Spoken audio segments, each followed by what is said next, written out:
Hello दोस्तों, आइए चलते हैं बिहार दिन भर की ताजा और बड़ी खबरों की ओर। लेकिन उससे पहले अगर आपने अभी तक इस चैनल को सब्सक्राइब नहीं किया तो कर लें, जिससे कि आपको बिहार दिन भर की ताजा और बड़ी खबर रोजाना मिलती रहे। पहली बड़ी खबर, बिहार में गठबंधन सरकार के बनने के बाद सत्ता से बाहर हुई बीजेपी दिल्ली मुख्यालय में बैठक कर रही है। बताया जा रहा है कि ये बैठक शाम 4 बजे के बाद हो रही है। इस बैठक में बिहार के नेता प्रतिपक्ष के नाम पर चर्चा होगी। और इधर बिहार में नई सरकार ने अपना मंत्रिमंडल भी विस्तार कर लिया है। पहली बड़ी खबर, नीतीश मंत्रिमंडल में यादवों का दबदबा, सबसे ज्यादा 8 मंत्री बने। मुख्यमंत्री नीतीश कुमार ने गठबंधन सरकार में सामाजिक समीकरण को विशेष ध्यान में रखा। उसी के हिसाब से जातियों को भी फिट करने की कोशिश की है। ओबीसी ईबीसी से सबसे ज्यादा 17, दलित और मुस्लिम से 5-5 मंत्री बनाए गए। एनडीए गठबंधन की तुलना में इस बार अगली जातियों का प्रतिनिधित्व घटा है। आधे मंत्री कम हो गए। पिछली बार 11 मंत्री अपर कास्ट के थे, जो इस बार घटकर 5 रह गए। वहीं पिछली बार 13 मंत्री ओबीसी ईबीसी से थे, जबकि मुस्लिम 2 थे। मंत्रिमंडल में सभी जातियों को प्रतिनिधित्व दिया गया है। हालांकि सबसे ज्यादा यादव जाति के 8 विधायक इस बार मंत्रिमंडल में शामिल हैं। आरजेडी की तरफ से 7 और जदयू की तरफ से 1 यादव विधायक मंत्री बने। पिछले मंत्रिमंडल में इस जाति से सिर्फ 2 मंत्री थे। इस बार राजपूत जाति से सिर्फ 3 मंत्री बने हैं, जबकि एनडीए गठबंधन में 5 राजपूत शामिल थे। पिछली बार की तुलना में इस बार ब्राह्मण मंत्री 2 कम हो गए, सिर्फ 1 को ही इस बार बनाया गया। अगली खबर, मंत्री पद के शपथ ग्रहण के बाद मंत्रियों में विभागों का बंटवारा कर दिया गया है। तेज प्रताप यादव वन एवं पर्यावरण मंत्री बनाए गए। गठबंधन की पिछली सरकार में तेज प्रताप यादव के पास स्वास्थ्य विभाग था और इस बार उप मुख्यमंत्री तेजस्वी यादव के पास स्वास्थ्य विभाग चला गया है। और हमेशा की तरह गृह विभाग मुख्यमंत्री नीतीश कुमार ने अपने पास रखा। अगली खबर, अनंत सिंह के खास को मिली नीतीश कैबिनेट में जगह। राजभवन के बाहर लगे छोटे सरकार जिंदाबाद के नारे। बिहार में गठबंधन की सरकार बनने के बाद कैबिनेट का विस्तार होने के दौरान नीतीश कैबिनेट में कुल 31 मंत्रियों ने शपथ ली। राज्यपाल फागू चौहान ने नए मंत्रियों को शपथ दिलाई। राष्ट्रीय जनता दल से 16 और जनता दल यूनाइटेड से 11 मंत्रियों ने शपथ ली। जीतन राम मांझी की पार्टी से 1, कांग्रेस से 2 और निर्दलीय सुमित सिंह ने मंत्री पद की शपथ ली। नए मंत्रिमंडल के गठन में अनंत सिंह का खास को भी जगह दी गई है। जेल में रहने के बाद भी अनंत सिंह का जलवा नीतीश कैबिनेट में देखने को मिला। अनंत सिंह और छोटे सरकार के करीबी कार्तिकेय सिंह को भी मंत्री बनाया गया है और कार्तिकेय सिंह को कानून मंत्री बनाया गया। अगली खबर, बिहार में 15 अगस्त के मौके पर बिका 7 करोड़ रुपए से अधिक का तिरंगा। आजादी के अमृत महोत्सव के अवसर पर हर घर तिरंगा कार्यक्रम चलाया गया। इस अभियान के दौरान तिरंगे की धूम रही। इस अभियान के दौरान 1 से लेकर 14 अगस्त तक खादी ग्रामोद्योग आयोग, खादी बोर्ड एवं विभिन्न संस्थाओं की ओर से लगभग 7 करोड़ के तिरंगे बेचे गए। केवल खादी ग्रामोद्योग आयोग ने 6 करोड़ रुपए से अधिक के तिरंगे की बिक्री की। इसके अलावा खादी माल में भी 10 लाख से अधिक की बिक्री की गई। प्रदेश में कुल 84 संस्थाओं ने भी अपने स्तर से तिरंगे की आपूर्ति की है। कई इलाकों में तो बाजार में तिरंगे की अनुपलब्धता की चर्चाएं इंटरनेट मीडिया पर वायरल हो गई।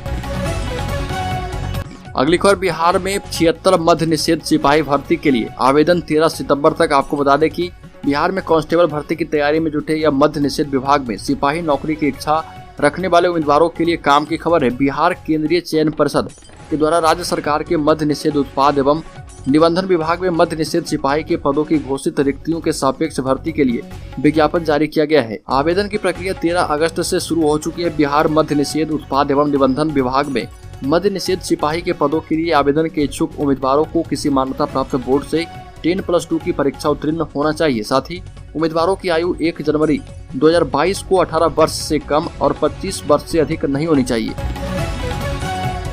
अगली खबर, पटना के बिहटा दियारा में गरजी बंदूकें, 15 पोकलेन मशीनों को गैंगवॉर में लगाई गई आग। बिहार के पटना, भोजपुर, सारण, अरवल जैसे सोन नदी से सटे जिलों में बालू के अवैध खनन में जुटे गिरोहों के बीच रंजिश थम नहीं रही।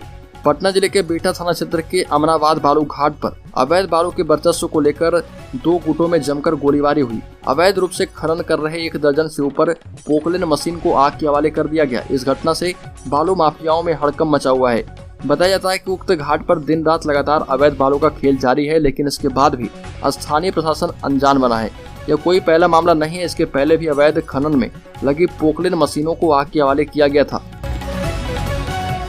अगली खबर, बिहार में गया, समस्तीपुर और मधुबनी को सबसे अधिक मंत्री मिले। गया, समस्तीपुर और मधुबनी जिले को 3-3, पटना, पूर्णिया, कैमूर, सारण, दरभंगा और रोहतास को 2-2, सुपौल, शेखपुरा, नालंदा, पूर्णिया, बांका, गोपालगंज, अररिया, मधेपुरा, पश्चिम चंपारण, जमुई, सारण, मुजफ्फरपुर से एक एक मंत्री बनाए गए। अगर तेजस्वी यादव को शामिल कर लें तो वैशाली जिले का प्रतिनिधित्व भी मंत्रिमंडल में हो गया है। वो वैशाली के राघोपुर से विधायक है। वहीं बक्सर, भोजपुर, सिवान, जहानाबाद, अरवल, औरंगाबाद, नवादा, बेगूसराय, लखीसराय, सीतामढ़ी, शिवहर, भागलपुर, पूर्वी चंपारण, किशनगंज, कटिहार आदि जिलों को गठबंधन में कोई स्थान नहीं मिला है। हालांकि नीतीश मंत्रिमंडल का एक और विस्तार होना तय है। संभव है कि तब इनमें से कुछ जिलों को जगह मिल जाए।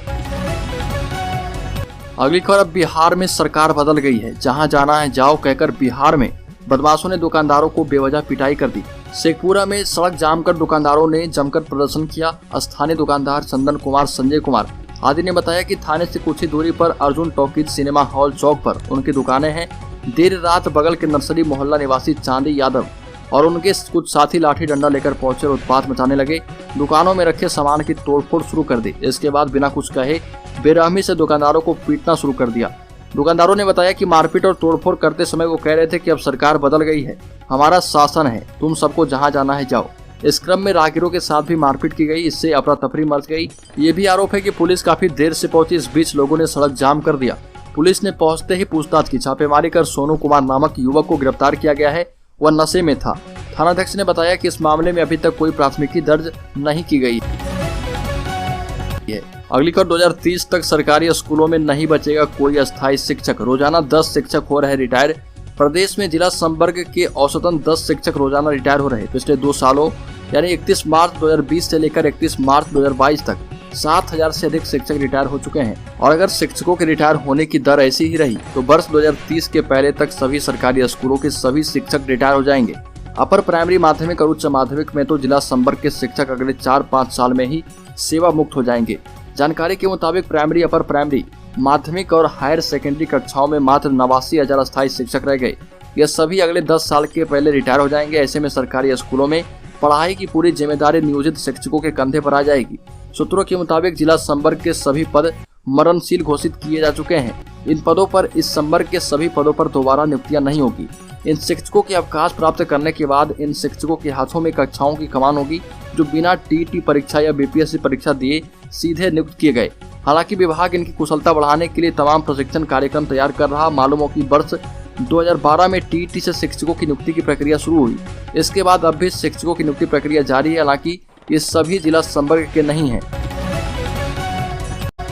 अगली खबर, नियोजित शिक्षकों को समान काम समान वेतन को लेकर अब आस जग चुकी है। तेजस्वी यादव की सरकार में आते ही राज्य के प्रत्येक जिले के नियोजित संगठनों ने तैयारी शुरू कर दी है। चूंकि तेजस्वी यादव खुद ही नियोजित शिक्षकों के समान काम समान वेतन को लेकर स्पष्ट बयान दे चुके हैं और इसका समर्थन कर चुके हैं, इसलिए नियोजित शिक्षक संगठनों ने अपने सभी जिलों के संगठनों को एक्टिव किया है। समान काम समान वेतन पर अगर नियोजित शिक्षकों को सफलता मिलती है तो ये नियोजित शिक्षकों के लिए एक बड़ी जीत के रूप में साबित होगी और इससे आर्थिक लाभ में बढ़ोतरी भी होगी। हालांकि नीतीश कुमार ऐसा होने देंगे, ये थोड़ा सा संदेहपूर्ण है। हालांकि इस नियोजित शिक्षक संगठन प्रयास जरूर करेगा। अगली खबर, बिहार में नीतीश सरकार को मुखिया संघ की चेतावनी। बोले सरकार के विकास कार्यों का करेंगे बहिष्कार। बिहार में विकास की नींव माने जाने वाले पंचायती राज विभाग से जुड़े स्थानीय जनप्रतिनिधियों ने सरकार के विकास कार्य के बहिष्कार करने का फैसला किया है। बिहार का मुखिया संघ अब सरकार से आर पार की लड़ाई लड़ेगा। इसके लिए मुखिया संघ ने सरकार को चेतावनी जारी करते हुए कहा कि अगर किसी भी मुखिया और पंचायत प्रतिनिधि की हत्या हुई तो ग्रामीण कार्य विकास के तमाम कार्यों का बहिष्कार कर देंगे।